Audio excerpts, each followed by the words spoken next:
Raid bəy, bizdə dinin təbliğatı da başqa formada gedir. Bax, indi siz deyirsiniz, insan içəndə səndəlir, deyirlər ki, mələklər uçdu filan. Məsəl üçün, bilirəm, bu proqramdan sonra bizi də daşlayacaq. Məkkədə şeytan daşlayacaq ki.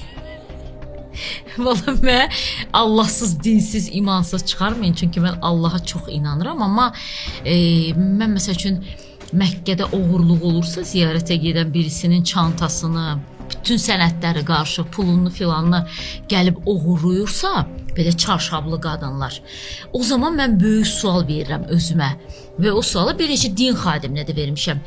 Necə olur o qədər özəl bildiyimiz, o qədər müqəddəs bildiyimiz bir yerdə də oğurluq hadisəsi olur?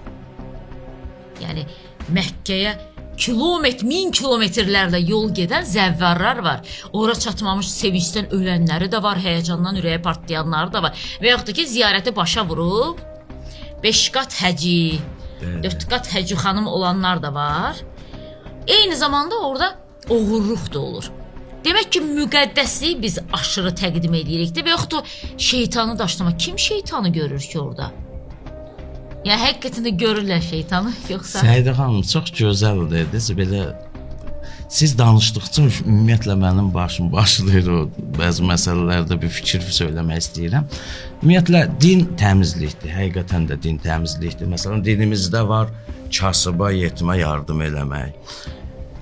Bizim bəzi o həcilərimiz elə bir həci çempionatına giriblər.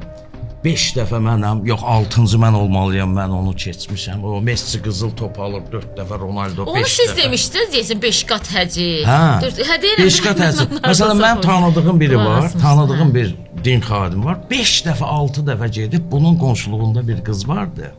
Kasıb ailə idi. Qız ali məktəbə girdi, amma pulluya düşdü deyən oxumadı.